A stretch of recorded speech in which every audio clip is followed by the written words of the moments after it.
Hello friends, स्वागत है आपका अनुपम कहानियाँ में। आज की कहानी का शीर्षक है गलती स्वयं सुधारें। तो आइए शुरू करते हैं। एक बार गुरु आत्मानंद ने अपने 4 शिष्यों को एक पाठ पढ़ाया।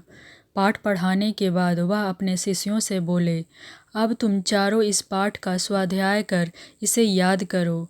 इस बीच यह ध्यान रखना कि तुम में से कोई बोले नहीं। 1 घंटे बाद मैं तुमसे इस पाठ के बारे में बात करूँगा। यह कहकर गुरु आत्मानंद वहाँ से चले गए। उनके जाने के बाद चारों शिष्य बैठकर पाठ का अध्ययन करने लगे। अचानक बादल घिर आए और वर्षा की संभावना दिखने लगी। यह देखकर एक शिष्य बोला, लगता है तेज बारिश होगी। ये सुनकर दूसरा शिष्य बोला, तुम्हें बोलना नहीं चाहिए था, गुरु जी ने मना किया था, तुमने गुरु जी की आज्ञा भंग कर दी। तभी तीसरा शिष्य भी बोल पड़ा, तुम भी तो बोल रहे हो।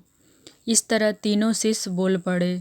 अब सिर्फ चौथा शिष्य बचा, वो कुछ भी ना बोला, चुपचाप पढ़ता रहा। 1 घंटे बाद गुरु जी लौट आए। उन्हें देखते ही एक शिष्य बोला, गुरुजी, यह मौन नहीं रहा, बोल दिया।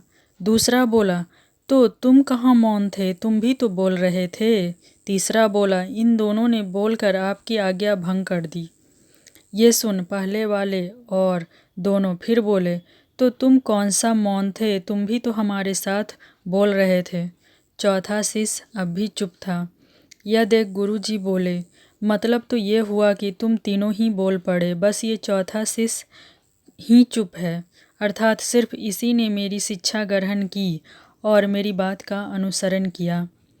यह निश्चय ही आगे योग्य आदमी बनेगा, परंतु तुम तीनों पर मुझे संदेह है। एक तो तुम तीनों ने मेरी आज्ञा का उल्लंघन किया और वह भी एक दूसरे की गलती बतलाने के लिए, और ऐसा करने में तुम सब ने स्वयं की गलती पर ध्यान नहीं दिया। शिक्षा। आम तौर पर सभी लोग ऐसा ही करते हैं, दूसरों को गलत बताने और साबित करने की कोशिश में स्वयं कब गलती कर बैठते हैं उन्हें इसका एहसास भी नहीं होता। यह सुनकर तीनों शिष्य लज्जित हो गए। उन्होंने अपनी भूल स्वीकार की, गुरुजी से क्षमा मांगी और स्वयं को सुधारने का वचन दिया। तो फ्रेंड, ये कहानी आपको कैसी लगी ज़रूर बताएं। अच्छी लगी हो तो लाइक और सब्सक्राइब करना ना भूलें।